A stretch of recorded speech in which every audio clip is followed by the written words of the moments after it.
Yeah, 1, 2, ladies and gentlemen, big boys and girls. Kuna makubwa ambayo yameweza kuhappen kutokea kitaa kile pale cha Mbafele, ambapo mtu mzima Sean Diddy Combs aka P Diddy, kuna makubwa ambayo yameweza kuhappen this time around, wakati ambapo bado yupo nyuma ya nondo. Unaambia hivi, mahakama ya shirikisho nchini Marekani imeidhinisha rasmi kutaifishwa kwa fedha taslimu pamoja na vifaa vya kielektroniki vya rapa na mfanyabiashara maarufu. Hapa namzungumzia Sean Diddy Combs, mali ambazo zilichukuliwa wakati wa upekuzi wa nyumba zake na kukamatwa kwake mwaka 2024. Kwa mujibu wa chombo kimoja cha habari, jaji wa shirikisho ambaye anakwenda kwa jina la Aruni Subramanian, ambaye pia alisimamia kesi ya jinai dhidi ya mtu mzima Diddy, alisaini amri iliyoruhusu serikali ya nchi ya Marekani kumiliki na kuondoa mali hizo kwa mujibu wa sheria za shirikisho. Orodha ya vitu ambavyo vimechukuliwa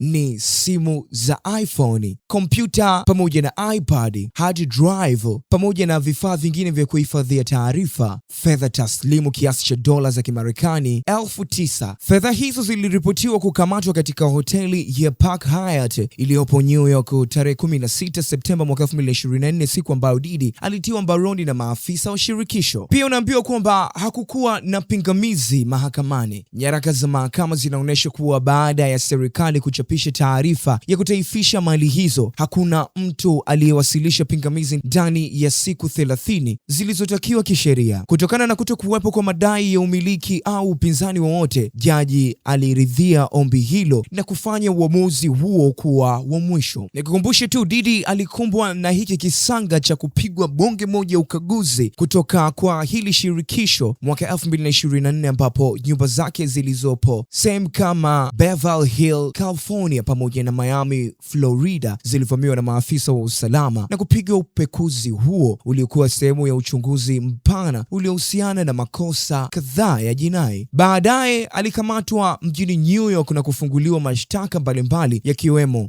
yanayohusiana na biashara ya ngono. Hatimaye mahakama ilimpata na hatia ya makosa mawili katika makosa yanayohusiana na upangaji wa huduma za kingono.